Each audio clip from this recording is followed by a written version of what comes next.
Hello everyone, welcome to my YouTube channel. This is Kennedy Kampamba channel, whereby I'm bringing to you what is happening in Zambia, what is trending in Zambia politically and everyday life. Please like and subscribe to my channel and enjoy my channel. Thank you very much. The Honorable Member from Nkana. Madam Speaker, thank you so much for this opportunity. I feel very sad to be able or to be in this position where I have to contribute to this discussion.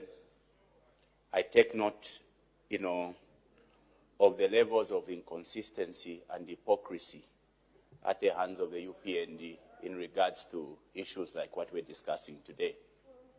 Madam Speaker, you remember when this law, the cyber crimes law, was enacted in 2021, of the stakeholders that rejected this law, the UPND sang the loudest. Madam Speaker, perhaps for the sake of those who may follow this conversation, it would be imperative that we take people through.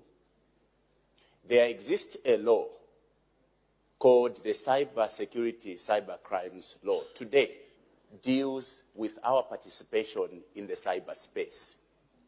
This law deals with those who abuses social media. It also protects those who uses social media. So the law exists currently. What the UPND sought to do or is seeking to do is to separate this law into two pieces of legislation. And right now, we are discussing the Cyber Crimes Law. Madam Speaker, enacting a law or amending a law as a process where government would come to you, that you constitute a committee or appoint a committee already existing, that they interrogate the proposed amendment. And you did that, Madam Speaker. Madam Speaker, your committee sat with stakeholders. Interestingly, your committee in the report laments the time frame given for them to scrutinize this proposed amendment, because they were only given 2 days. Now, this is a law that affects every Zambian. This is a law that affects our fundamental rights, the freedom to speech, the freedom to express ourselves.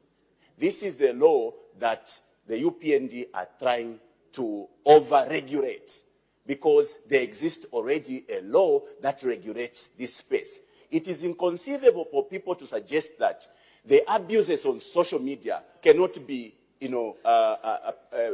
policed. There exists a law today, Madam Speaker. I'll give you an example, Madam Speaker, because what the UPND are basically trying to do is to over-regulate this law, over-regulate the use of social media.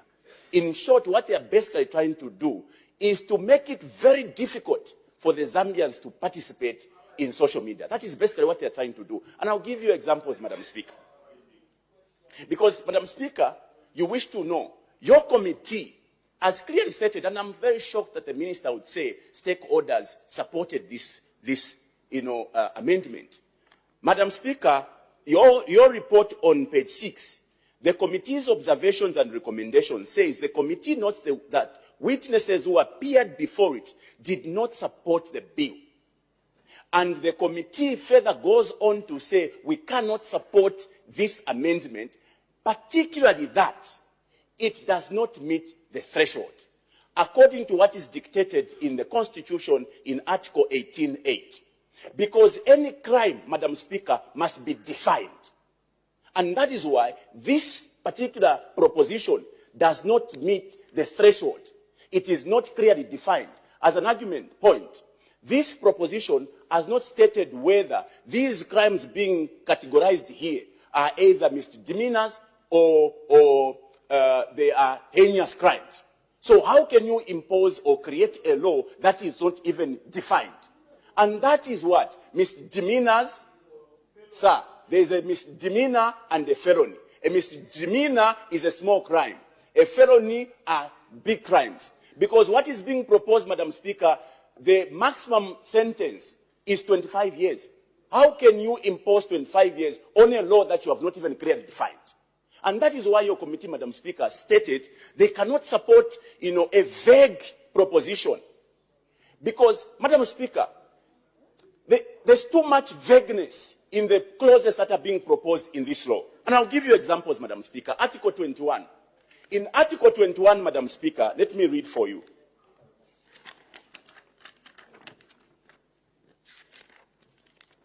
In Article 21, Madam Speaker, Clause 21, they are saying, the clause prohibits a person from intentionally or without lawful authority transmit electronic conversations to deceive or mislead people.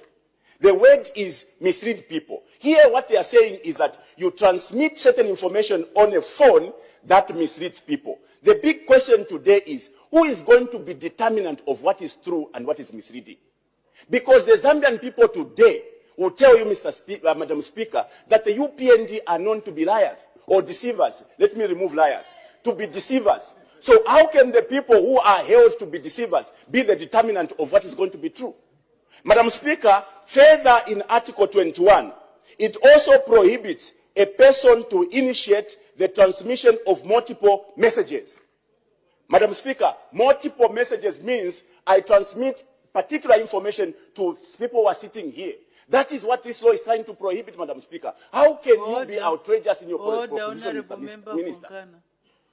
There is an indication for a point of order. Honorable members, let's allow the debate to flow, because these points of orders will not make progress. Honorable member for Katombora, what's the point of order? Thank you very much, Madam Speaker, for the opportunity to allow the people of Katombora constituents to raise a point of order. Madam Speaker, this is the people's house. There are a lot of people that are following. The privilege of debating, Madam Speaker, should not be extended to breach Standing Order number 71. Is the Honourable Member for Nkana, who is debating now, Madam Speaker, in order to say the UPND are known to be liars, is in order to proceed in such kind of a debate, and should such information grace the record of this Parliament? Madam Speaker, I seek your serious ruling as to whether he is in order to mislead himself and cause such information to grace the Hansard. I seek your serious ruling, Madam Speaker, and I thank you. What I heard was the Honourable Member for Nkana withdrew the use of the word liars and instead used deceive, known for deceiving. But still more, I don't know if the Honourable Member for Nkana has got what he's stating is factual, and whether, if it's factual, whether he has proof which he can tender to show that the UPN government are deceivers. Let's be factual, Honourable Members, and let's stick to the motion. That is, we are debating. Let's be factual. Honourable Member, you all first wait. When you are guided, then you continue. May the Honourable Member for Nkana continue. Madam Speaker, there is a lot of repressiveness in the clauses that are being proposed here. And I've just given you an example of article, or rather clause number 21. Madam Speaker, when you suggest that whatever is being transmitted should be subject to whether it is true or not true, whether it is misleading or not misleading, and you want to punish people by a measure that cannot even be clearly defined, let me remind the House here, the law does entitle people to opinions. And opinions are not facts. Opinions are subjective. They give rise to a debate. But in this proposition in 21, you are proposing, the law is proposing that anyone who's going to give an opinion that will be considered to be misleading, the UPN will criminalize them. How, Madam Speaker? What sort of a country are we building? Okay? Let me end because of time, Madam Speaker, because I would have spoken to a number of things. Why do we enact laws? We enact laws so that we can cure what is, infringing on people's rights and freedoms. There is already an existing law, okay, Madam Speaker, which is the cyber crimes and cyber security law.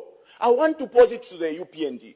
If you invited stakeholders to submit to this proposition and they all refused, if you brought this issue to the MPs by way of a committee and they all refused to go ahead with this law, who are you trying to make this law for?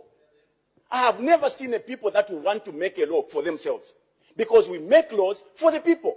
And the people that appeared before you have all unanimously said you cannot go ahead in this time and age with all its vagueness and vagaries to proceed to enact such a law. So who are they doing this for? And why towards the elections? Because they are the very people that objected this law in 2021. Who are you enacting this law for? Thank you. Thank you. Thank you. All the honorable members.